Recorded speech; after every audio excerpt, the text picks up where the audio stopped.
છેલ્લા પ્રવૃત્તિ જોઈ કઈ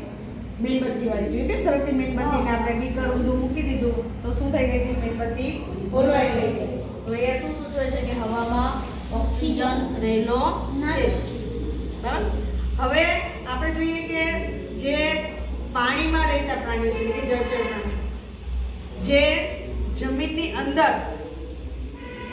બફલમાં રહેતા હોય દરમાં રહેતા હોય પ્રાણીઓ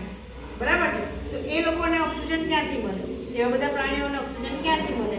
બરાબર છે કારણ કે જીવવા માટે ઓક્સિજન વાયુ જરૂરી છે તો સૌથી પહેલા તો આપણે જોઈએ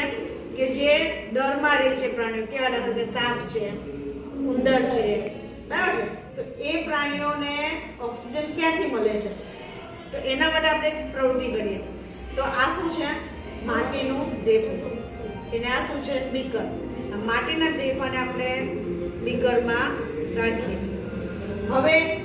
એ માટીના દેપા પર આપણે શું કરવાનું છે પાણી રેડવાનું છે બરાબર અને એનું અવલોકન કરવાનું બરાબર ધ્યાનથી જોજો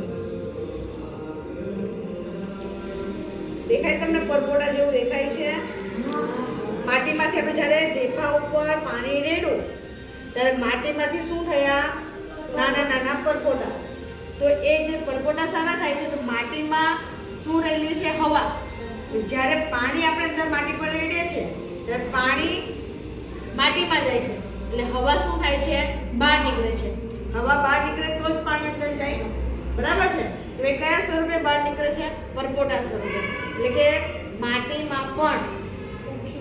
હવા રહેલી છે અને હવામાં ઓક્સિજન વાયુ રહેલો છે હવે આપણે જોઈએ કે જળચર પ્રાણી બરાબર કે જે પાણીમાં રહે છે તે લોકોને ઓક્સિજન ક્યાંથી મળે છે તેના માટે આપણે સૌથી પહેલા આપણે ટ્રીપાઈ સ્ટેન્ડ લઈએ શું કહેવાય ટ્રીપાઈ સ્ટેન્ડ એક વાટકી લીધી છે એમાં આપણે થોડું પાણી લીધું હવે આ પાણીને આપણે શું કરીશું ગરમ કરીશું શું કરીશું ગરમ કરીશું અહીંયા આપણે મીણબત્તીને હાથથી નહીં પકડીએ કેમ મીણ પડે તો આમાં થોડુંક વાર લાગશે થોડે ગરમ થતા પણ આપણે જોઈએ અહીંયા એકદમ નજીક અમે લઈ લેતું જો તમે જોજો તો પાણી ગરમ થાય છે પાણીનું અવલોકન અમે અહીંયા બતાવજો અહીંયા અંદર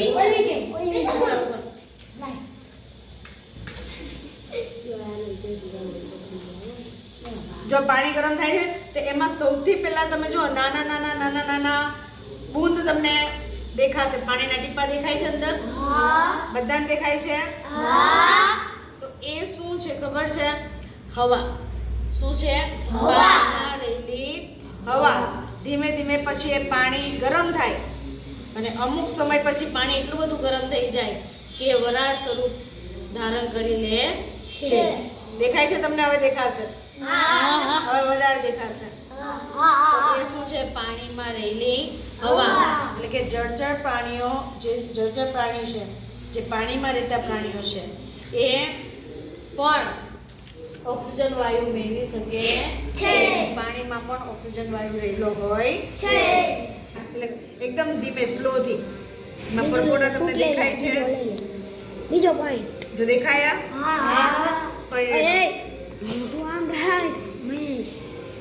દેખાયા તો એ શું છે